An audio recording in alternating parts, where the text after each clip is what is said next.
Hello, if you already arrived at the stream, welcome to this workshop.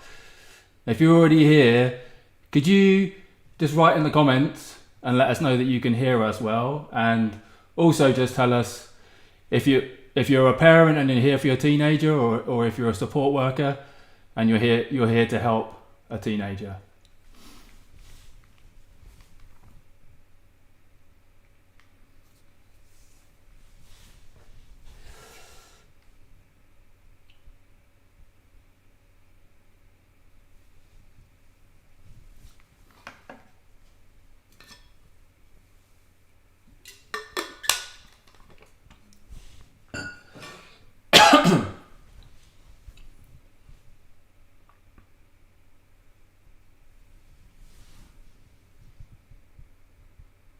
Excellent.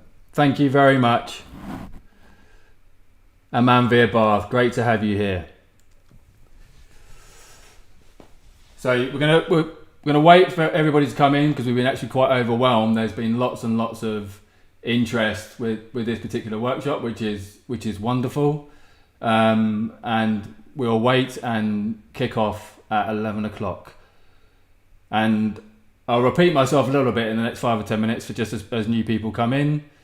So if you want to ask questions, you're welcome to as we talk, but we won't be answering questions as we walk through the slides.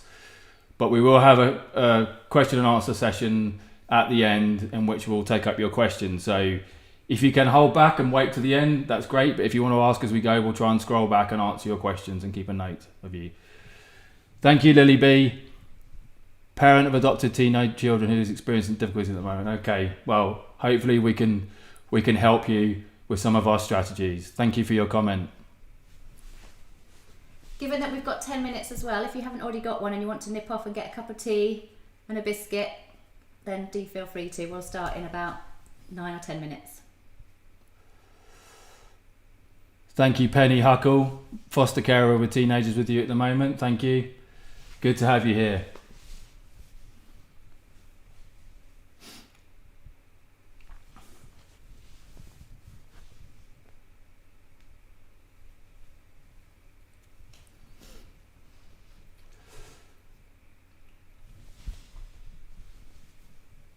So as I'm saying, as new people are coming in, I can see new people are arriving on the workshop. If you want to just say in the comment who you are, why you're here. So are you a parent of a teenager? Are you a support worker? Are you a professional? And if you're here for a specific reason. So we know who we're talking to, and we can do the best that we can to help you with this, with our strategies. Enjoy your cup of tea, Catherine.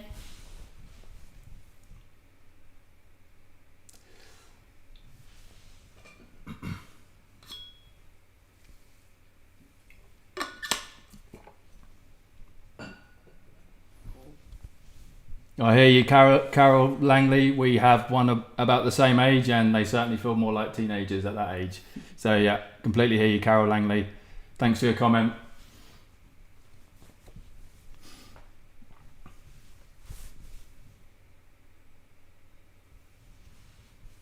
And Helen Vickers as well. So you've got a 19-year-old and a nearly 13-year-old. So you must have your hands full. Hopefully there'll be something of help for you today. Thank you, Catherine Mallory. So you're a professional looking to learn more about this field. Sorry, enjoy your coffee, not your tea.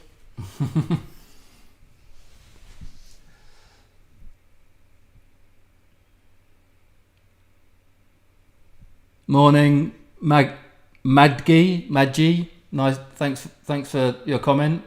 2 teenagers.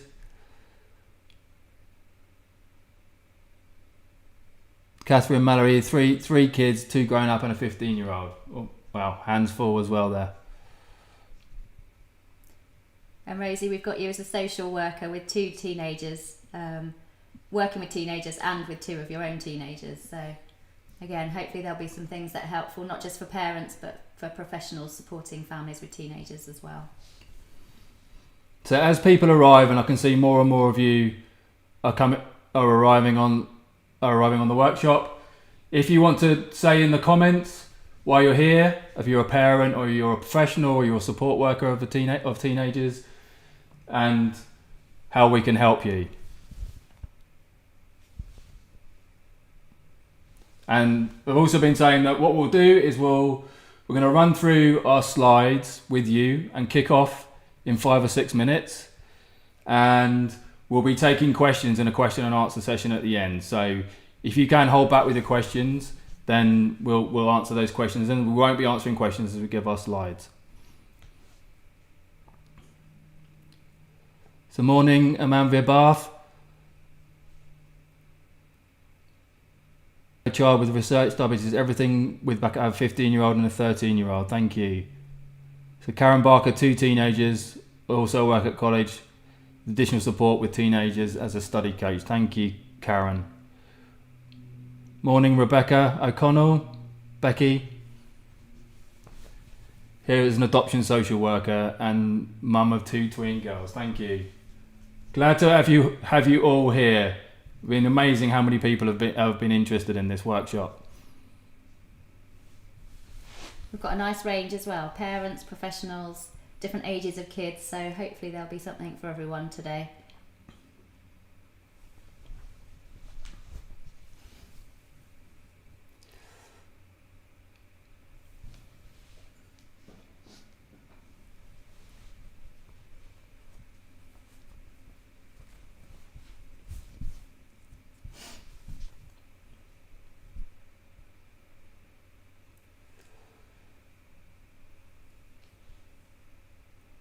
Morning, Rebecca Turner. To 2 adopted children, 14 and 12. 14-year-olds really struggling. Also work as a special school. Thank you, Rebecca. Morning, Mark Morgan. Morning, Claire Elliott. Mum of a 14-year-old girl. Thank you for attending the workshop. Glad.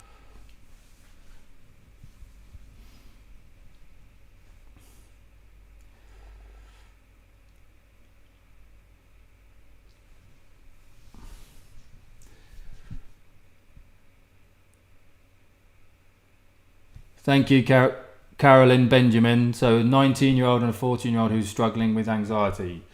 So we're going to touch a little bit on that towards the end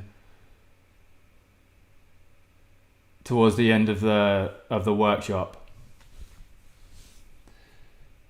So everyone here is okay still and streaming okay? So we're going to kick off in about 4 minutes with the workshop.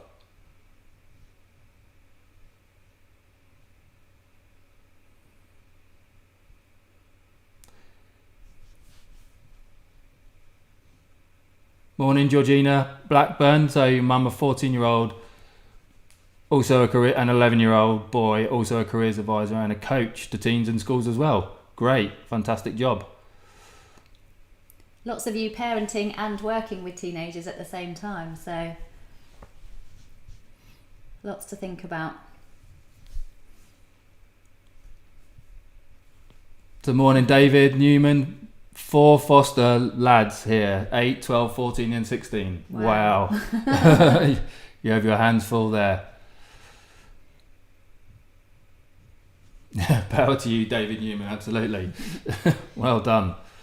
And Helen, you've got a 15-year-old who started dating and has changed dramatically towards you. Prior to that, she was fine. Yeah, a big life change, isn't it, when your teenagers get to that stage in their life. So for all as new people arrive, just saying that if you could comment whether you're a parent, you're a professional, you're a support worker, and why you're on the workshop. So as you arrive into the workshop, we'll be starting in 2 minutes. Morning, Felicia Wright.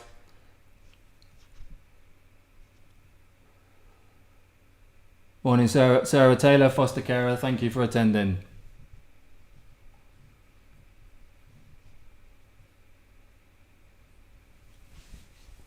Okay, Helen Hitchcock. I have two daughters aged 12 and 15 and struggling to cope with the fact that my 15-year-old has started dating and has changed dramatically towards us. Prior to this was fine. Yep. I completely hear you, Helen. The transition into independence, I think, with parents is something that we all have we all struggle with a little bit, and we'll touch on that a little bit at the beginning of the workshop. Morning, Sarah Taylor, foster carer. Thank you for being here.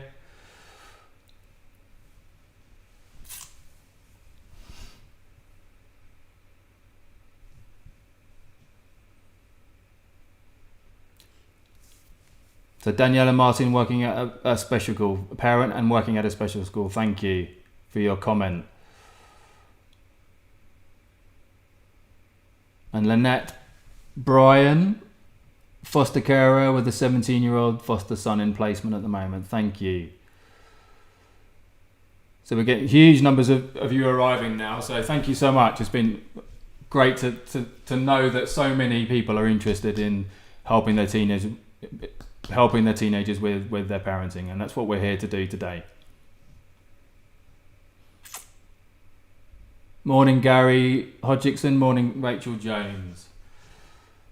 Okay, we're a minute away now, so we're just going to get ourselves ready, and then we're going to kick off at 11 o'clock. And as I've just been saying to all the attendees, if you can hold back your questions until the end, we'll take your questions in a question and answer session at the end of the workshop. And if you want to ask questions as we go, you can, but we'll try and pick them up at the end. We won't be answering them while we're talking during the workshop.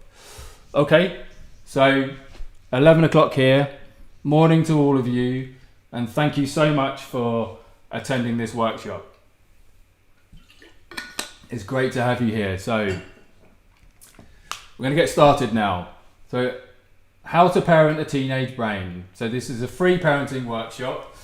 If during the workshop, after the workshop, you want to get in contact with us about things we've covered, then you can contact us at info@ologyonlinecourses.com, which is up on the screen there, or social media at Ology Online. We're on most social media platforms, or via our website, ologyonlinecourses.com. Okay.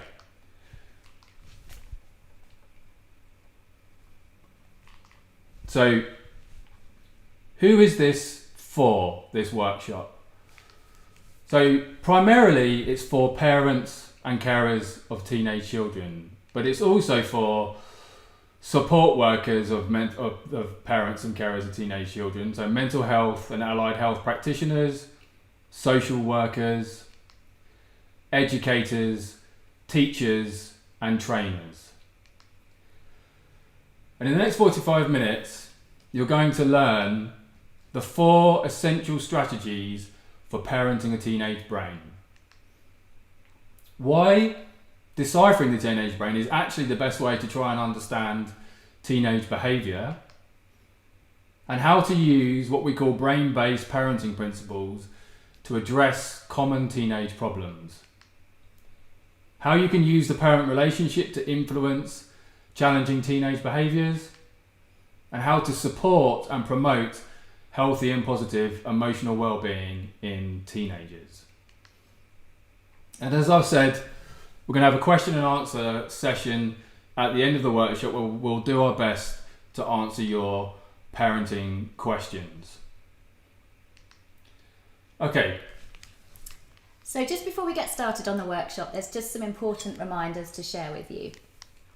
So firstly, what we've got to offer you today is no magic fix, unfortunately. It does require time, effort, and persistence from you in order to be effective. Some parents we see benefits sooner for, some later, some maybe more, some less. But what we know from our work with many, many parents and families is that these strategies do work. We've also got a lot of great content to cover with you over the next 45 minutes or so. So what we'd do is we'd recommend you turning off your phones or switching them to silent perhaps, just so that you don't get distracted. And then finally, perhaps most importantly, it's really important for us to remember that parenting a child of any age is incredibly hard. We all make mistakes. We're never going to be perfect parents. So just be kind to yourself on those days when you feel you're not quite getting it right. So I'm Dr. Zoe Webb, and this is Dr. Ben Webb. And together we're a neuroscientist and a clinical psychologist with about 30 years experience. Within our roles at Ology, we educate others on the links between brain development, parenting, behaviour management and mental health, and in clinical practice provide psychological therapies for young people and their families. But perhaps most importantly of all, we're parents of 2 teenage children, so we know what it's like to be in your shoes. We're perhaps sharing some of the challenges that you're going through as well as parents. So, as children become teenagers, a question that we often hear when we talk to parents is, what happened to that happy and well-behaved child who you've been caring for, who have I been caring for and protecting for more than a decade? Who is this person who's no longer a child but not an adult either? So some teenage behaviour can actually seem quite confusing and contradictory. So teenagers can be impulsive and emotional, but then they don't consider the feelings of others. They can stay up late at night, then can't get up in the morning, or don't realise they need to get up, don't think about the fact they need to get up in the morning. They can come home from school saying they haven't got homework to do, and then realise late at night they have a test tomorrow. They can experience the thrill of playing computer games and then melt down when told to stop. So the best way to understand some of the common teenage behaviours, many of the teenage behaviours and similar to the ones that I've described, is to try and decipher their brain, is to use brain insights.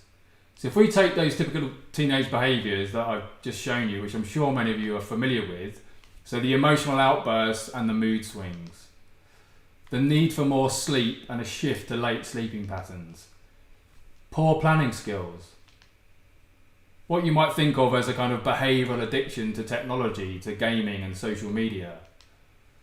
They're actually a natural and completely normal consequence of dramatic changes happening inside their brain. So teenagers are actually working with brains that are still being wired up. They're still being connected up. From about puberty to about their mid-20s, so over more than 10 years, their brain actually completely rewires itself, and this shapes how teenagers behave. So this brain rewiring, or the connection up of different parts of the brain, starts with basic functions at the back of the brain, so things like how you sense in the world or how a teenager's coordination, but then moves further and further forward in the brain and starts with more complex behaviours as teenagers get older, and it shapes increasingly complex behaviours like emotional control, for example, or their memory, or how well they plan.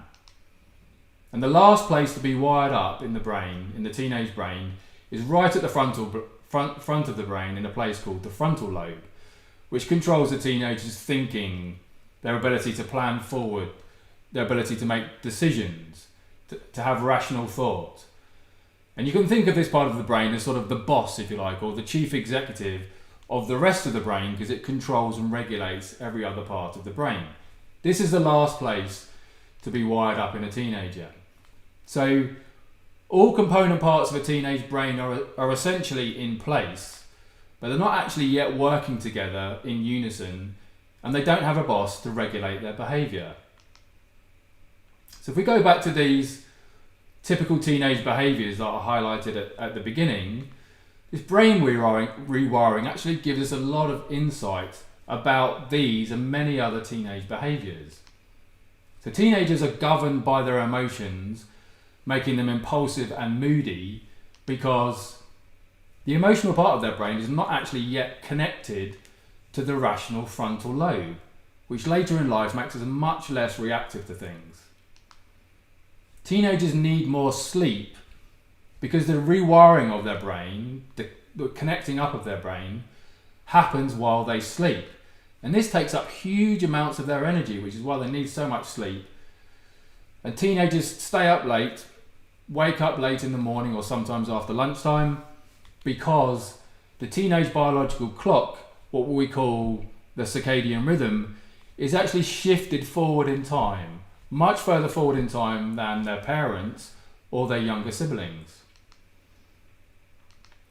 So a teenager isn't prepared for their test the next day because their frontal lobe, which makes a plan to organise their revision, isn't yet connected up to the brain part that actually executes this plan, so they don't follow through and execute the plan. Teenagers find it hard to stop gaming because their rational frontal lobe isn't yet controlling their brain's reward system, which is pumping out this brain chemical called dopamine and giving them a pleasurable feeling when they reach new levels on a game or they receive bonuses. So when you discover these brain insights, 3 things happen. Firstly, you become aware of where a teenager's behaviour comes from. And all behaviour comes from somewhere. And in their case, a brain which is actually a work still in progress. You start to understand what causes their confusing behaviours, whether it be an unregulated emotional brain or behavioural addiction to technology or social media. And then this empowers parents to address the actual cause of their behaviour to resolve common teenage problems. So this leads us on to our second parenting strategy: encourage healthy habits, and do this by to resolve common teenage problems using what we're calling brain-based parenting principles. So be informed by these brain insights.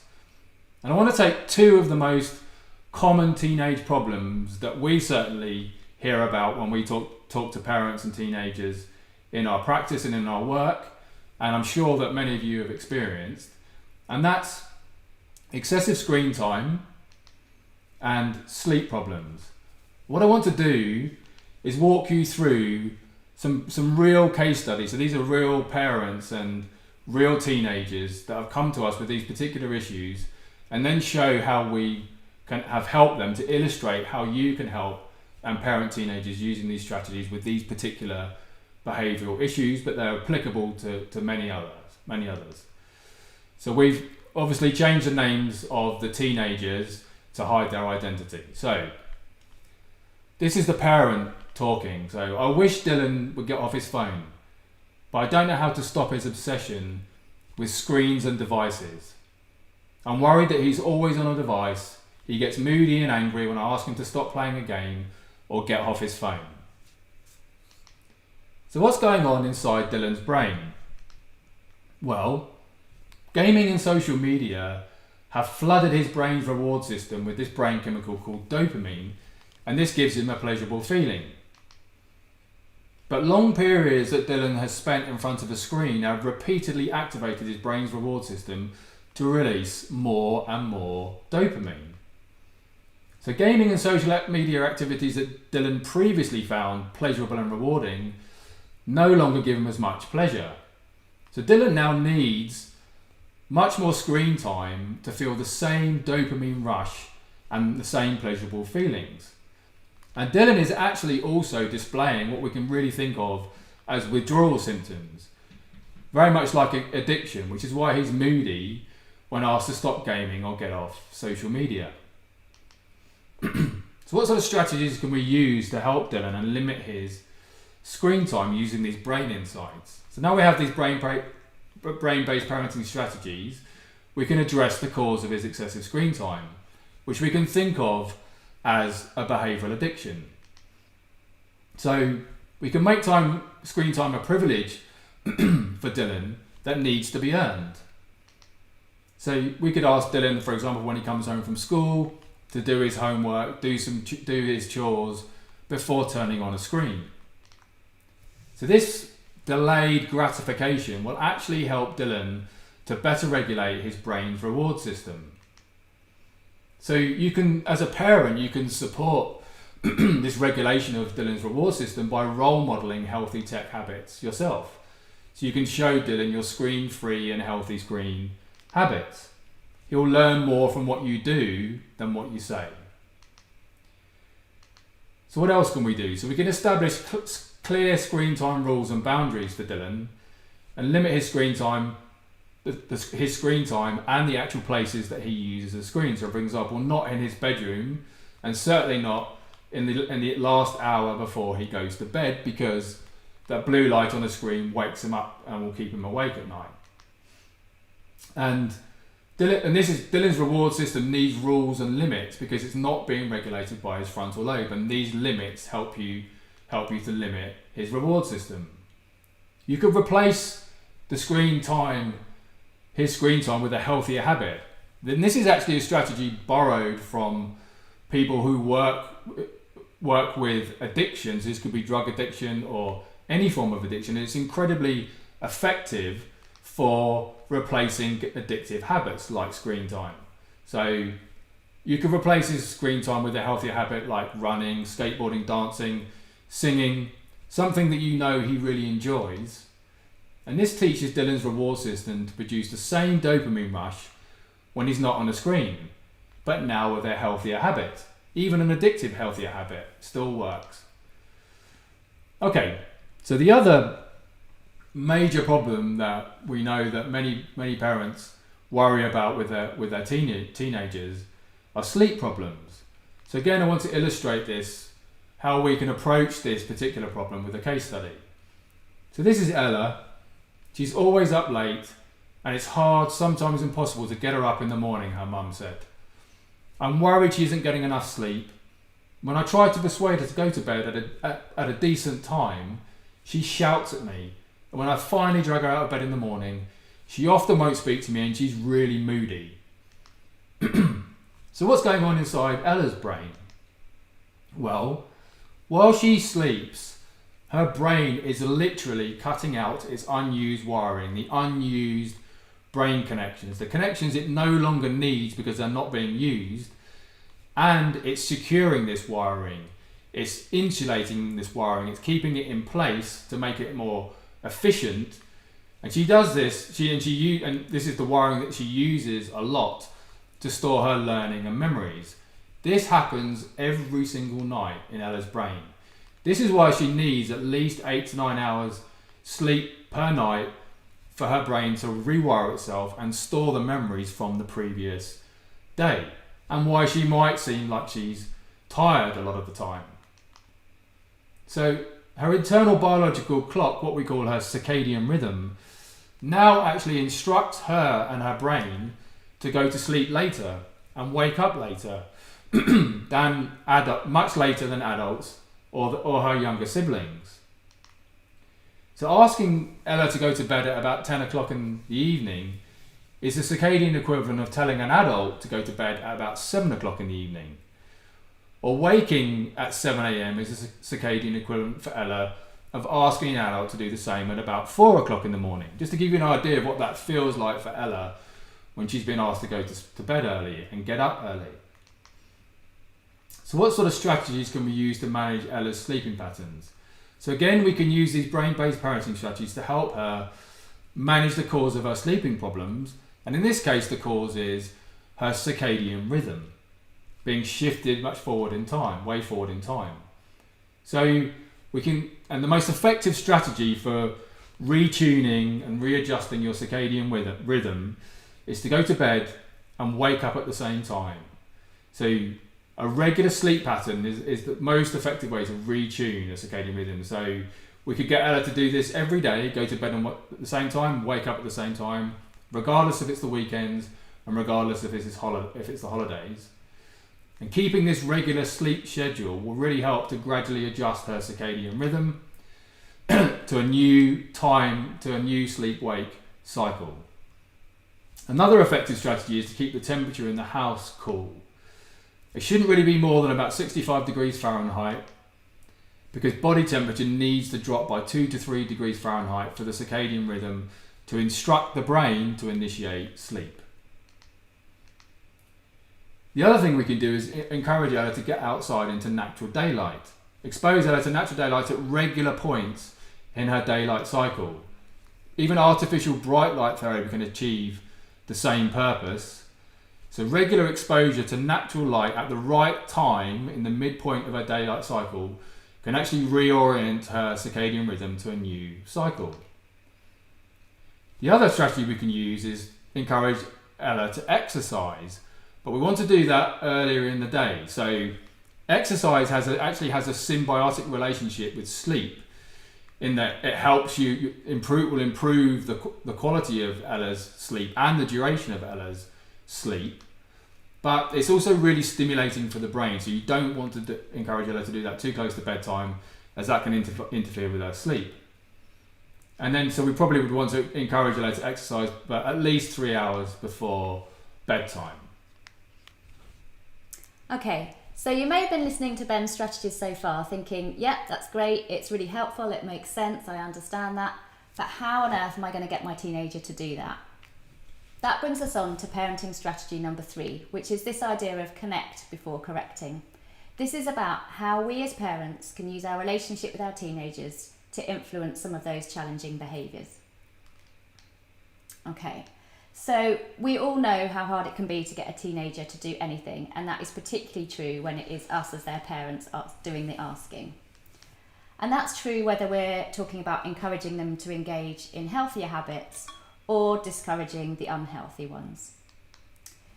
If we approach trying to change our teenagers' behaviour with demand and confrontation, so conversations that might go something like, come on, it's 9 o'clock, time to come off devices, it can only make that behaviour worse. If, on the other hand, we try and put ourselves more in the shoes of our teenagers and better understand their behaviour, we've then got a better chance of them working with us to create change. And that's what I mean when I talk about connection. It's about finding ways of showing our teenager that we understand what is going on for them and why they might be behaving in the ways that they are. So it's really about changing some of those do as I say because I'm the parent type conversations, which we've all done and we've all had, to I wonder if you're finding it hard to do as I ask because type conversations. And if we can connect and now engage with our teenagers in this way first, it makes them more amenable and more receptive to changing those behaviours that we might want them to change. So what are we actually connecting with? Well, Ben's already talked about the fact that there are brain-based reasons for a lot of our common teenage behaviours. So whether that's an impulsive frontal lobe that's poor at making decisions, or perhaps an emotional brain that feeds off reward, these are all biological brain-based reasons why our teenagers behave in the ways that they do.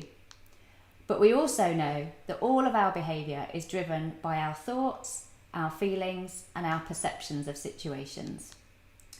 So connection really means acknowledging, firstly, what's going on in our teenager's brain, those brain insights that Ben's just been talking about, but also what they might be thinking, feeling, and perceiving, and how that collectively informs behaviour.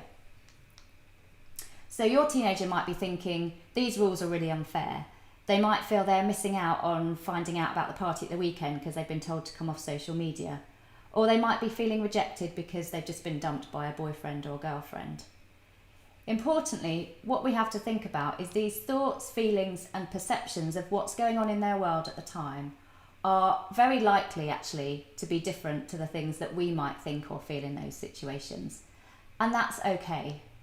So when we're talking about connection, we're talking about the idea that we as parents can show our teenagers that what's going on for them in their kind of internal emotional world can be accepted, and actually we can validate those emotional experiences of a situation even if we don't agree with it. So it's the idea of it's okay to be feeling angry that I've told you can't go out tonight, even if we don't really agree with the fact that they should be feeling angry, because we feel that's a fair boundary or rule to put in place. It's important that we acknowledge these differences and that our teenagers are going to think, feel and perceive things differently to how we do, because that's actually a really important part of them working out their own identity, and we want them to be able to work through and navigate that so that they can move on into a healthy adult life. Really importantly though, it's really, really key to remember that connection doesn't mean that we're okay with the behaviours. It just means that we understand where they come from. Connection's also not just about what we can say to our teenagers, it's about the things that we can do. So it's that making them a hot chocolate when we know that they might be upset, or it's sending them the WhatsApp message to let them know that we're thinking of them if we feel something might be going on for them that they're struggling with. These can be really powerful ways of connecting with our teenager, particularly in moments when maybe they wouldn't be able to tolerate having a conversation with us, but we just want them to know that we're still there, we're still holding them in mind. And what connection does is it allows for our teenagers to experience a sense that we get it.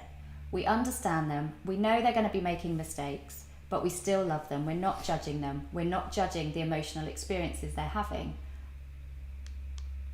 And then once we've achieved that connection with them, we can then think about how do we include correction within our conversations. And when we think about connection, that's about how we guide our teenagers into thinking about how they might be able to behave or manage a situation better or maybe differently in the future.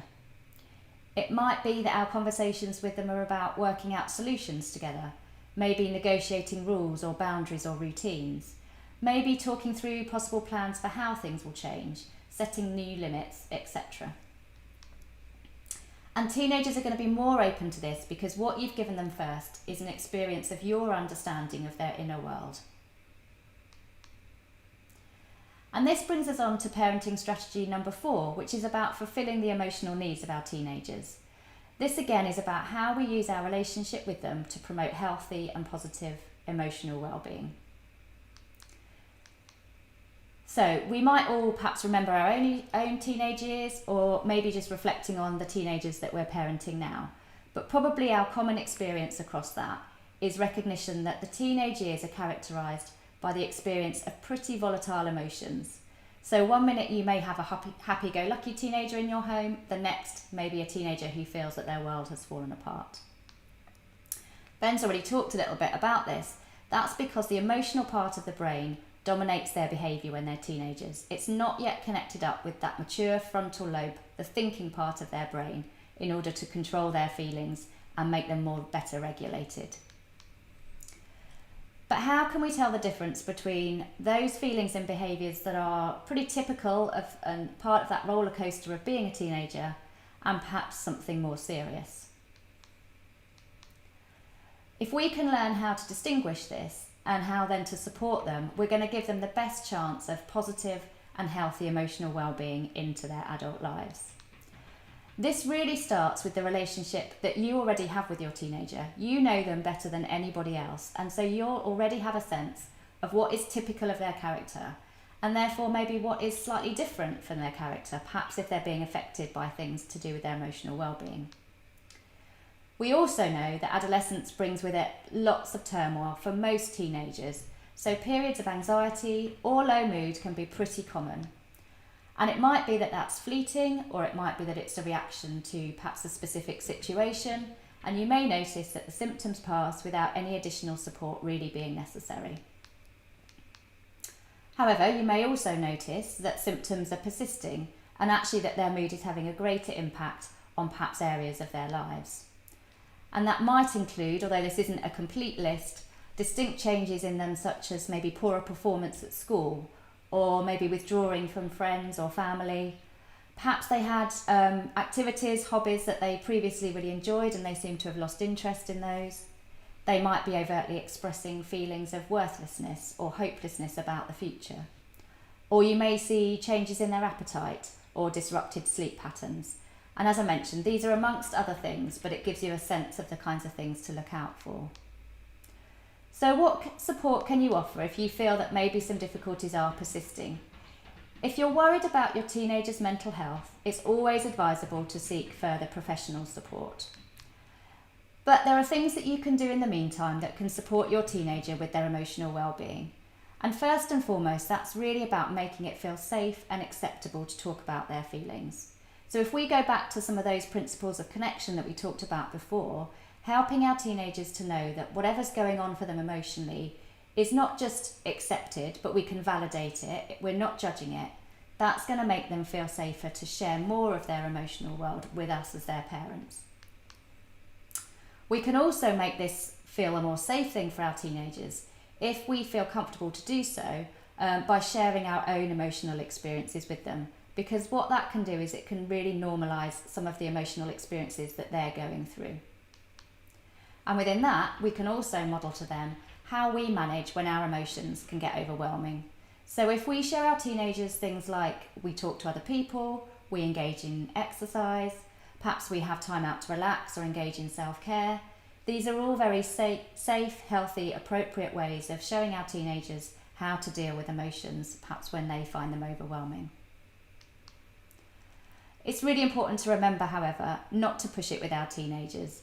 We we want to let them know that we're there for them if they need us, but we don't want to become pestering or nagging of them if they're not ready. Okay, so we've introduced you to 4 parenting strategies. We've talked about the importance of deciphering their brain to understand their behaviour. We've talked a little bit about some of the brain-based parenting strategies that we can use to tackle unhealthy habits. We've thought a little bit about the parent relationship and how we can use that to tackle challenging behaviours through that concept of connecting before correcting, and also how we can use the relationship to think about their emotional well-being and fulfil their emotional needs. So over the last sort of half an hour or so, we hope you agree it's time well spent so far. What we're very conscious of is that we can't cover everything that you need in one short workshop. This is something that we could talk about all day, all week. There's lots more. And just looking at some of the profiles of you as you've been introducing yourself to the workshop this morning, there's lots of things that you're dealing with as parents that we haven't even had an opportunity to touch upon at all today. So we're very conscious of that. You might feel that what we have given you today is already some ideas to get started with, or you might be feeling really overwhelmed about what to do next. Either way, getting this right for you and for your teenager is really tricky. We recognise that, and there's lots more that we can teach you and help you with. So we've got something really special to share with you so that you can get access to everything that you need to know to successfully parent your teenager. And if it's okay with you, we're going to share that with you now. So let's start by asking you 3 questions. Would you like to be a confident and successful parent to your teenager? Would you like to feel in control of managing your teenager's unhealthy behaviours? And would you like to successfully support your teenager into a safe, fulfilling and happy adult life? Well, if your answers to any of those questions is a yes, then as we see it, you've perhaps got 2 options. You could use what you've learnt today and go away and get started with some of those strategies, perhaps trying to implement them in terms of what we've shared so far and see how you get along. Or the second option is to learn some more in-depth proven parenting strategies for nurturing teenagers into a well-rounded, happy, healthy individual with a neuroscientist and a clinical psychologist to guide you through the challenges that may arise along the way. So we'd like to introduce to you Nurturing the Teenage Brain, a parenting approach that nurtures the transition from adolescence to adulthood using brain-based parenting and your relationship with your teenager to understand common problems and behaviours to promote positive emotional well-being. Nurturing the Teenage Brain will help you to create and support a brain-healthy teenage behaviour. So you will know how to guide teenagers away from unhealthy, addictive or dangerous behaviours towards healthier and happier habits. You'll have a connected parent-teen relationship. You'll know when and how to connect and communicate with teenagers and use the parent relationship to influence their behaviour. You have confidence in your parenting and you'll have confidence in a parenting style to manage conflict and confrontation with teenagers. You'll be able to distinguish teenage feelings that are normal and manageable from those that need additional support for their emotional well-being. So here's a sneak peek inside the Nurturing the Teenage Brain course. So it's divided into 3 parts, and part 1 of the course is Habits of a Teenage Brain, in which we learn why the teenage brain needs guidance to make the transition from child to independent adult. How to direct risk-taking teenagers towards safer behaviours. How to help teenagers to get the sleep that their brain actually needs. The secret solutions to tackling the teen screen addiction epidemic. And how to mitigate teenagers' vulnerability to alcohol and drug addiction. So part 2 is all about parenting teenagers themselves. So the connection, how to use the parent relationship to influence teenage behaviour, how to respond to challenging teenage behaviours with the right language and tone, how to connect with teenagers while also giving them the necessary guidance and discipline, how parents should manage their own feelings and behaviour when responding to their teenagers' behaviour. And part 3 focuses on the emotional needs of an adolescent, so their mental health and mental well-being. how to identify and manage the toxic effects of stress on the teenage brain, how to identify the signs of low mood and manage depression in teenagers, how to identify the signs of fear, worry and panic and manage anxiety in teenagers, how to identify the signs that a teenager is hurting themselves and manage these self-harming behaviours. So what support will you receive on the programme? Well, every one of the 12 video lessons that we offer has step-by-step guides on how to implement the parenting strategies plus PDF learning resources. You can get immediate access to our private parenting community of like-minded parents, and within the community we provide monthly parenting videos plus monthly live parenting support sessions. So here's what one of our parents who's worked with us said about the programme.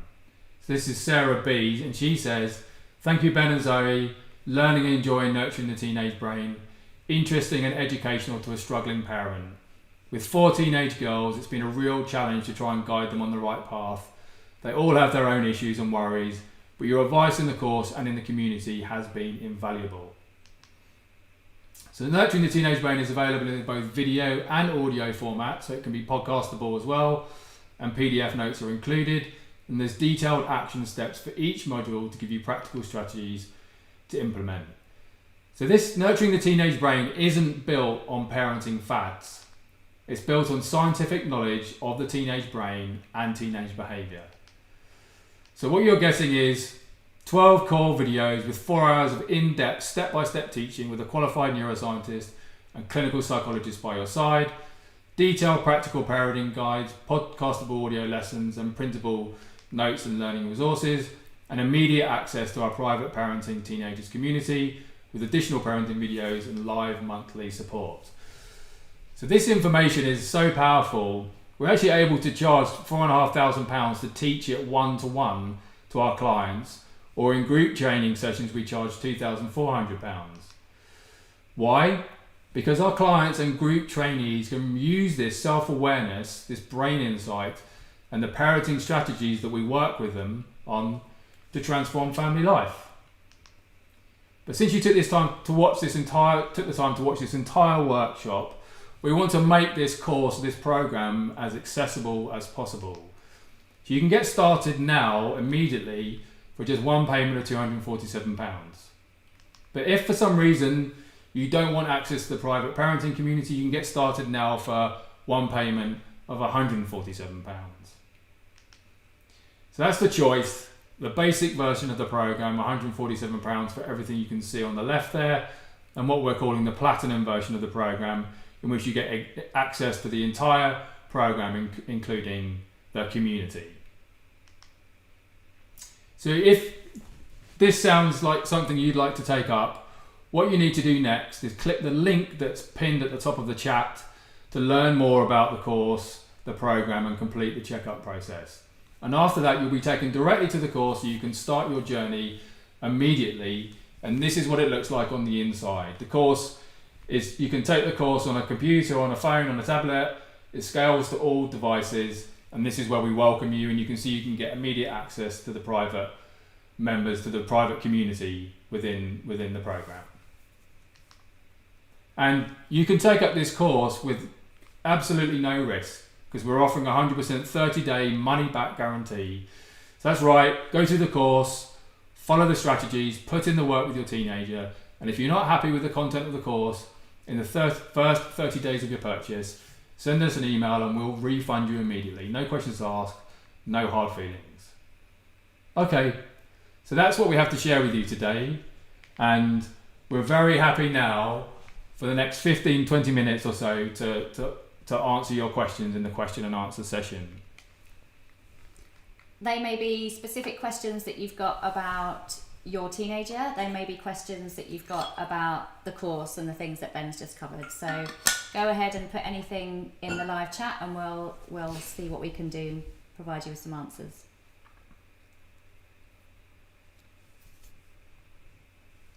I've just noticed a comment from Janet Holman. Janet, thank you for your comment, because you put down, I think it must have been when we were talking about devices, that you use Google Family Link on your daughter's phone, which helps you with that. And you can also set time limits and things around bedtime. So that's really helpful for you to have shared that. Thanks, Janet, and good to hear that you found a strategy that works well for you and your daughter.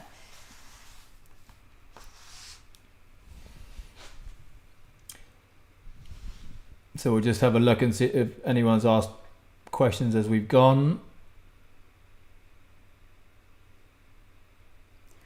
I'm just noticing that there's quite a few of you out there who are perhaps foster parents or adoptive parents.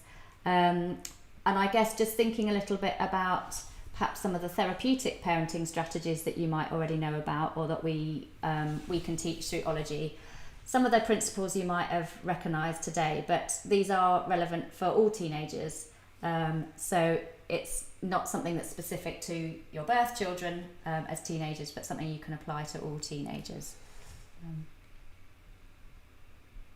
So Caitlin McCarthy, thank you for your question. You've asked, how do you suggest we manage the pandemic and screen time limits? There's nothing else for them to do. What a great question that we are all having to navigate our way through.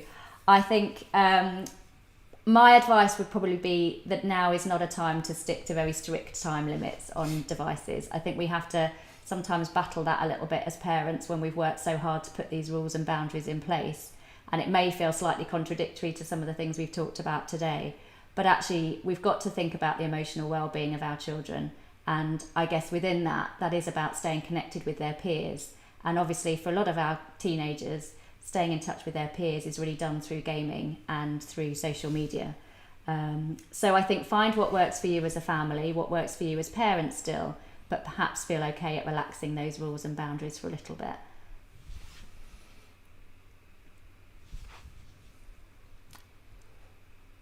So Rachel Jones has also put up a question. Everything you said makes complete sense, but our foster son isn't following any rules that we have in place, refuses to hand over the phone, etc., and not sure how to change this. It's a really important point, Rachel, to raise, because some of these strategies, I guess, as I mentioned, seem very sort of sensible in sort of theory, but in terms of turning that into practical sort of solutions, it can be much harder. I think the key to that, I guess, is about the connection bit that I talked about, strategy number 3. And in our kind of more in-depth course, we go into a lot more detail about how we can use that relationship with our teenagers to really help them to get more on board with changing some of their behaviour. Because I think you're right, initially you get that very resistant response from teenagers. Why would they want to do what we're asking them to do? Why would they want to implement some of these changes? So it's a really good point, and it's one that I'm sure lots of people would struggle with. So Kate Jefferson asked, my son is nearly 12, quite a teenager yet, but the device at time is a major problem. I'm also about to start a master's in child psychology. Would this course help? It would help. So I used to teach on master's courses in psychology and university courses in psychology and neuroscience. It would certainly start to help with understanding child behaviour and teenage behaviour, and you'd cover the full gamut of the different range of behaviours. So absolutely, it would help with understanding their behaviour, probably be less focused on implementing the sort of strategies for managing their behaviour, but it certainly help you understand the reasons why your teenager or soon-to-be teenager might be behaving the way that they do. There's a couple of kind of practical questions about watching this later, re-watching it. Apologies if there was some buffering a few times. So you can, tomorrow you'll receive an email with a link to the replay of the course. So, and I'll put, and that will come once we can make the video. You'll have access to that link, and you'll be able to watch it for the rest of the week until Sunday evening. We'll put that link up and make it available to you, and you'll receive an email with the link tomorrow if you've registered for the course. There's also a question about, so Alison D'Souza, thank you for your question. A connection doesn't come easily with children with insecure attachments. You're absolutely right.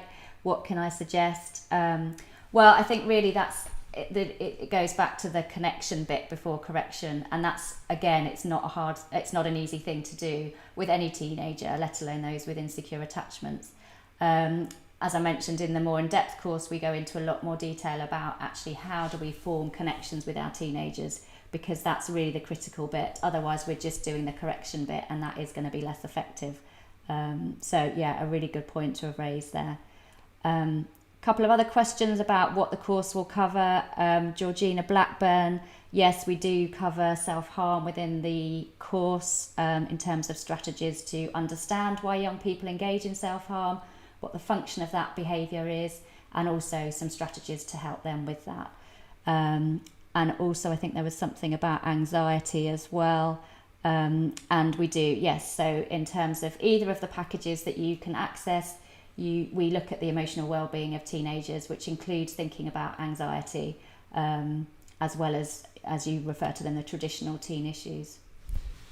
So Maggie asking about asking about senses. Are they heightened during the teenage years?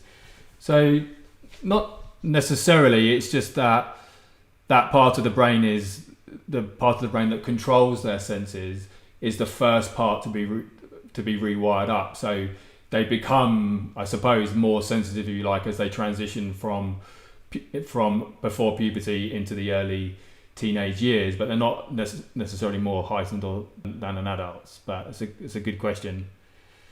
There was something about the course as well. So do we have to purchase the course to get those prices now? So what we're doing is, because the course has been so popular, we're keeping the course open till midnight on Sunday evening, and then after that we're actually closing admissions to the course after that, and we will be reopening again in the later in the year. It's just to manage numbers, really. So you can get those prices and enroll on the course before Sunday evening. So yeah, they'll still be available till then.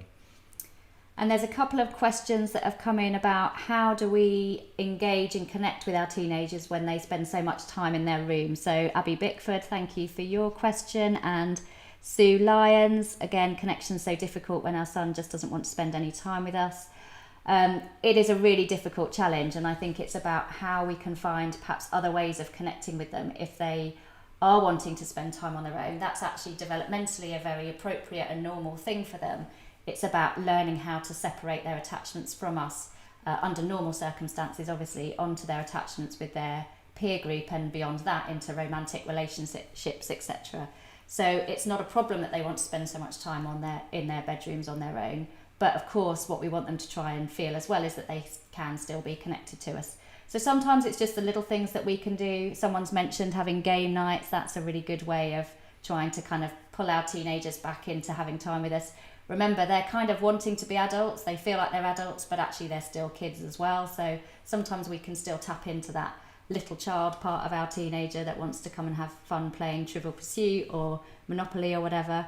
But other times it's just finding ways of reaching out to them. So as I mentioned, it is kind of just taking up a hot chocolate to them when you haven't seen them for a few hours, popping your head around the door just to see if they're okay, sending them a WhatsApp message to let them know that you're thinking about them. So connection can come in lots of different ways. It's not just about having those conversations with them. So Rachel McBride asking something else about the course. Thank you for today. Great advice for personal use and work support. Is there a time limit on completion of the course? Would it complement my CBT knowledge? So there isn't a time limit on the completion of the course. You can buy the course and you have access to the course forever. So once you've purchased it, it's yours to keep forever whenever you want to take the course at your own pace. And it certainly will complement your CBT knowledge in terms of parenting strategies and behavioural change, for sure, yes.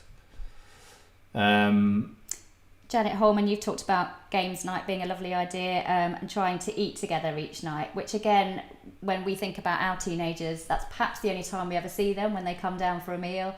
But we try and make that a positive experience, and at least it means that once a day, perhaps even twice a day if we're lucky, we all come together. So again, that's a really good idea, to try and have those moments in the day where you do still come together, even if it is just for meal times. Caitlin McCarthy, you've asked, is it okay to share the link online to our communities? Yes, please do. We're wanting to get this out to as many parents, professionals, support workers as possible. So if you feel it's going to be helpful, then please share far and wide. And Paul King, you've asked, can some of these ideas work for preteens? I would say absolutely. I mean, in terms of the neuroscience, Ben's obviously spoken about what goes on in the teenage brain, but certainly in terms of some of the other parenting strategies, these are principles that work well in any period of our child's development, and actually in any relationship. So when we talk about the concept of connecting before correcting, actually we can apply that to our relationships with our partners, with our work colleagues, with our friends. It's an important principle for us to hold in mind for any relationship. So that would certainly apply to your preteens, as well as your adult children and other people that you know. So I think that's most of the questions. Oh, you're very welcome, Caitlin McCarthy, I beg your pardon. Any more questions? So I think Zoe's just answered that one, Paul. Thanks again for asking. It's been really lovely having so many of you join us, and it hopefully has given you a few things to take away and to think about. And as we said, the courses go into a lot more detail because you've already mentioned lots of things that you're experiencing as parents that we haven't been able to touch upon at all. So hopefully you might find some interest in the more detailed courses that we offer.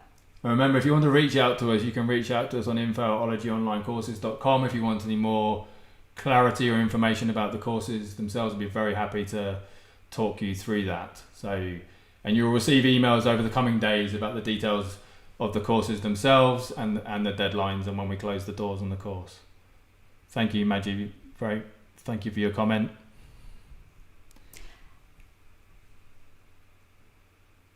Okay, if there's no more questions, we're conscious it's half-term week, so you're perhaps under more stress and strain than you might be under normal circumstances, although normal circumstances means your children are at home probably pretty much all of the time anyway at the moment. So a tough time for everyone. As I think somebody commented previously, we are in this pandemic. Hopefully we're not going to be in it for too much longer, so perhaps some of the challenges you're dealing with at the moment may become a little easier once school resumes and we've got a bit more of a routine and kind of regular structure to our time, and we can get things back on a bit more of an even keel.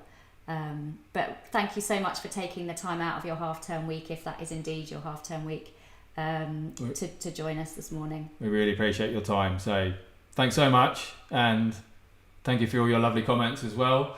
And we'll end the workshop there. So bye-bye. Look forward to seeing some of you in our community, perhaps. Take care. Take care. Bye-bye.